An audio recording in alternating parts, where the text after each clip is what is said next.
Kinailangang awatin ni Stephen Curry at Jimmy Butler si Draymond Green sa Game 2. Pati si Steph nalungkot sa nangyari kay Anthony Edwards. Nagpakaba si Ant-Man. Napailing na lang si Coach Steve Kerr sa nangyari. No Stephen Curry, big problem. So due to hamstring injury, expected na mawawala si Stephen Curry ng 1 week including this Game 2 kalaban ng Minnesota Timberwolves. Kaya naman heto't wala pang 2 minutong nakakalipas na patawag agad ng timeout ang Warriors matapos ang 8-0 run ng home team. Tulad ng sinabi ni Jimmy Butler, mahihirapan sila nang wala si Curry kung saan umabot pa yan sa 13-0 run. Under 7 minutes na nang finally maitala ng Warriors ang kanilang unang basket mula sa wing 3-pointer na to ni Jimmy Butler na nasundan pa ng pull-up jumper. Kaso mainit pa rin na sinagot yan ng back-to-back 3-pointer ni Naz Reid off the bench at Anthony Edwards. Anyari sa Warriors, no Curry, literal na big problem. Umabot pa ang massive run ng Wolves sa 25-7 run. Butit kahit papano nakabawi ng back-to-back 3-pointer si Buddy Hield sa dulo at Draymond Green to cut the lead 15-29.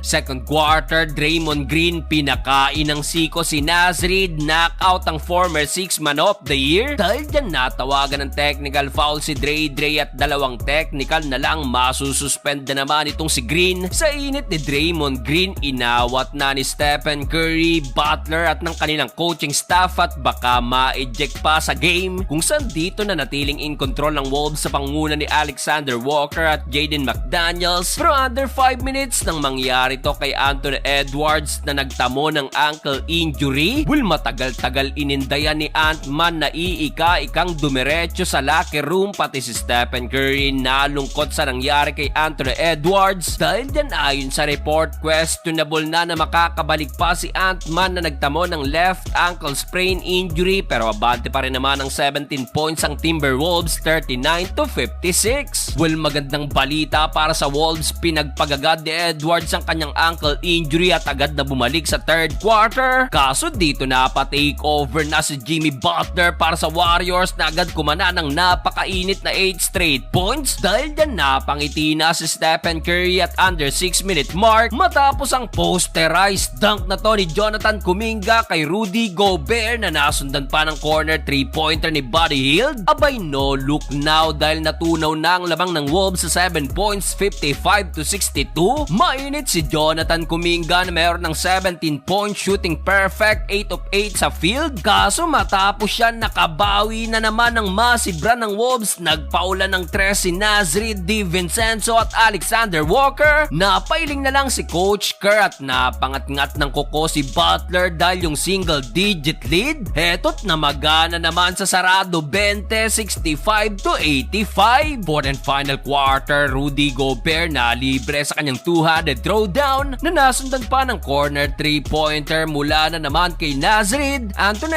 Edwards kumana rin ng corner 3-pointer bago pagpahingahin halfway mark at sa laki na nga ng lamang ng Wolves. Sa uli, may tatabla nila ang series sa 1-1.